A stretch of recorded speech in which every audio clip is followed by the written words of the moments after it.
சூப்பர்ரா. நல்லாட்சி மக்களாட்சினா இப்படிதான்டா இருக்கணும். நக்கனாட்சிடா. அதாவது தான் 10 வயசுல இருந்து 80 வயசு வரைக்கும் ஒரு மூதாட்டி ஓடா உழைச்சி தேஞ்சு போன ஒரு கை, அந்த கைராக இல்லன்னு ரேஷன் கடையில ஒரு புடி அரிசி தரல. அந்த நல்லாட்சியும் நக்கனாட்சியும் போய் பார்த்துட்டு வந்துடலாமா? அரிசி போட மாட்டேங்கிறாங்க, சாமியான் கொடுக்க மாட்டேங்கிறாங்க.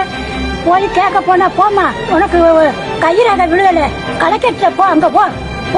2-3 மாசம் அலைய விட்டு என்ன கஞ்சி கடந்துச்சா இல்ல. அடா இது அளவடா நக்கனாட்சி. அதாவது அந்த மூதாட்டி கையில ரேகலன்னு ஒரு குத்து அரிசி தரத்துக்கு நீங்க யோசிச்சீங்கல்ல, அதே மூதாட்டி கையில ரேகலன்னு இப்ப ஒரு ஓட்டு போட முடியலன்னா நீங்க விட்டு போயிடுவீங்களாடா? இதுக்கு பேர் என்ன தெரியுமா? எச்ச. இதெல்லாம் கேட்டா தற்குறி விஜய், அவனுக்கு ஒண்ணும் தெரியாது அப்படின்னு அந்த மனுஷன் அன்னைக்கே சொன்னாரு. ஒரு மக்களுக்கு, அதாவது வயசானவங்களுக்கு ஒரு புடி சாப்பாடும் போட்டுக்க ட்ரெஸ்ஸும் இருக்க இடமும் தரலனா இது என்னடா ஆட்சி? இது நல்ல ஆட்சி கிடையாது. நக்கன ஆட்சின்னு தான் மறுபடியும் சொல்லிக்கிட்டே இருக்கலாம். எவ்வளவு வேணாலும் சொல்லலாம்டா. அந்த பாட்டியோட கண்ணுல எவ்வளவு வலி தெரியுமாடா? அதாவது இருக்கிறதுல கொடுமையான வழி தான் தெரியுமா?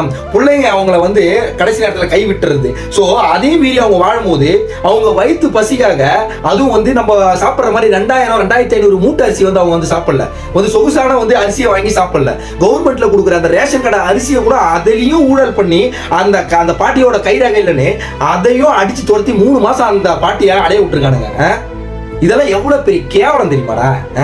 சரிப்பா, நாங்க தற்குறியாவே இருந்துக்கிறோம். அதாவது ஒரே ஒரு வேண்டுகோள் தான் இந்த தற்குறிங்க வைக்கிறது. என்னன்னா, மாண்புமிகு முதலமைச்சர் மு.க. ஸ்டாலின் ஐயாவுக்கும் சின்னவர் உதயநிதி ஸ்டாலின் ஐயாவுக்கும் ஒரே ஒரு வேண்டுகோள். அதாவது அந்த மூதாட்டிங்க கடைசி காலத்துல அவங்க பசங்களால கைவிடப்பட்டோ இல்ல கைவிடப்படாமையோ ஏதோ ஒண்ணா இருக்கட்டும், ஆனா அந்த கடைசி காலத்துல அந்த ஒரு புடி அரிசியாச்சும் கவர்மெண்ட்ல தருவாங்க, அதை வச்சாச்சு நம்ம வயிற்ற நிரப்பலாம் அப்படின்றதுக்காக தான் அந்த நம்பிக்கையோட தான் போறாங்க.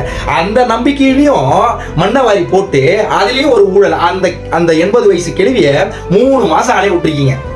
எவ்வளவு பெரிய ஒரு நல்லாட்சி ஐயா. ஓகே ஐயா, நாங்க தற்குறியாவே இருந்துக்கிறோம். அவங்கள ஒரு நல்ல விதமா நீங்க பாருங்க ஐயா. போற ஒரு 4 ஓட்டாச்சு நல்ல விதமா போடுவானுங்க.